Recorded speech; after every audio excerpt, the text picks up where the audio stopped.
Hello everyone, Nubkeks here, and in today's video I am going to walk you through Disc Priest on Remnant of Ner'zhul Mythic. This is our first kill a couple of hours ago, I guess. So yeah, let's do this. Unfortunately, I think this is probably the worst pull that I personally played out of all of our pulls. It's really bad. So that's unfortunate that it's the kill pull, but hey, it's the kill pull. Nothing we can do about it.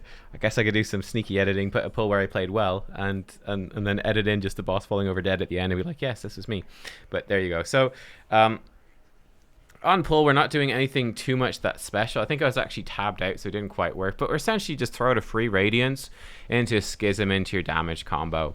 Now, the important thing here is recalling where the bomb's going to go. So bomb to skull. So I'm going to use Penance, Power Word Solace, and then Purge the Wicked. Then go into Rapture on the tank who's going to take the beam from the boss. And then we're straight into our ramp up. So essentially we're using those instant casts, those casts where we can move to get in position for where these bombs are so that we can do our double Radiance and we can Evangelism, proc our boon, go into Ascended Blast, and then do this stuff. Unfortunately, he was a little bit quick there, but I was a little bit slow, so it actually interrupted our Schism, which is unfortunate. So that is a lot of lost healing, but then again, this is the first one, so this is really easy at this point of the fight. So we're actually not going to lose anything. Just running around and grabbing our balls. There's one actually there beside the orb, but I missed it. Pelagos balls. Ah, well. But yeah, again, pre-moving over... just getting some shields out into a Radiant Schism for some extra healing here. And we're good. And essentially what you're trying to do in this fight as a healer, there's a good bit of passive damage, but it's really making sure that people are stable for these Malevolences. So here we go. The boss casts the bombs, right? So we're going to throw down our barrier at that point.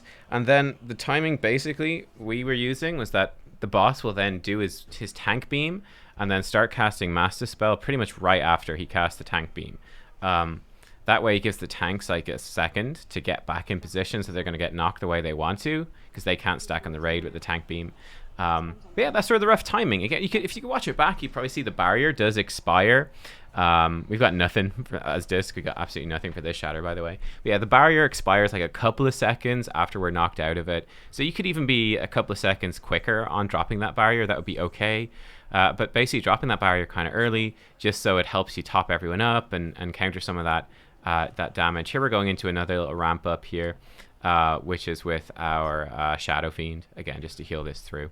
This is our second Evangelism, which was almost basically off cooldown after the first one. So right, we start our first Rapture about 20 seconds in. Rapture ramp up into full boon Evangelism, and then just about 150-ish. Again, go again. The timers do vary, unfortunately, on this boss, because whenever he shatters, it changes the timer. So based off your DPS, it's going to be either easier or harder. So that's just the way it's going to be. Here, unfortunately, I could not see and got hit by a Silent Circle. So that's really bad. That actually puts us in a lot of danger. Even being a few seconds too slow on those dispels can really throw off the heal CDs and stuff like that. So, you know, evangelisms or flourishes or whatever can go a bit wrong. Whatever you happen to have, or defensives can expire. So really do watch out for that.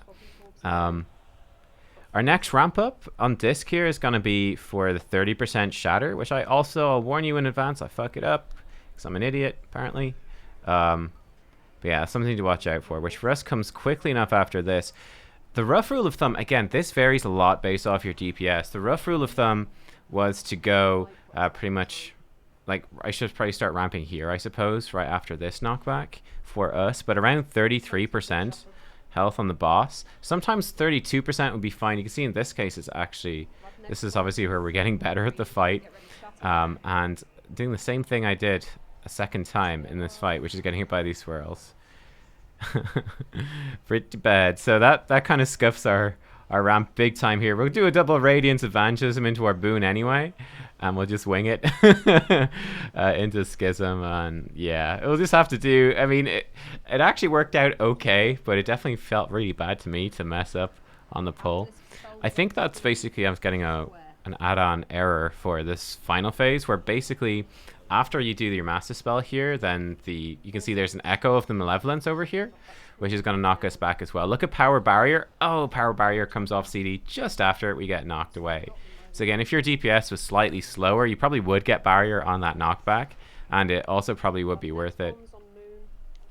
Also here, I started actually using PI for myself on some of these fights. On Ner'zhul in particular, I actually started taking some of the PIs for myself. Like right here I did.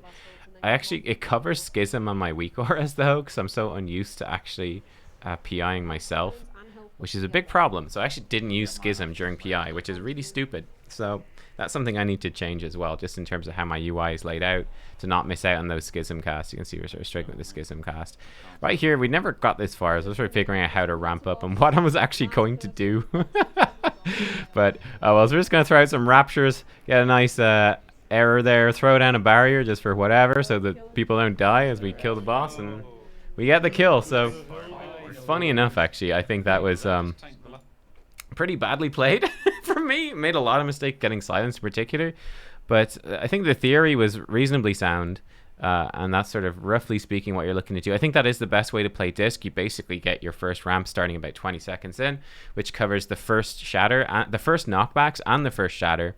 Then your second one, basically on cooldown off of that, will either cover the second shatter if you're lucky, if you're slow, or it will cover something else. So yeah, it'll cover you can cover the bombs after that shatter, and then your third ramp up with Boon again, which is your big ramp up on the third shatter, and that's going to get you sort of max throughput. So there you go. Hope that was somewhat helpful or interesting. Thank you for watching. Let me know what you think, or if there's anything else I should cover in these sort of videos, because I haven't quite done a video like this before. And I'll see you soon. Thanks for watching. Bye bye.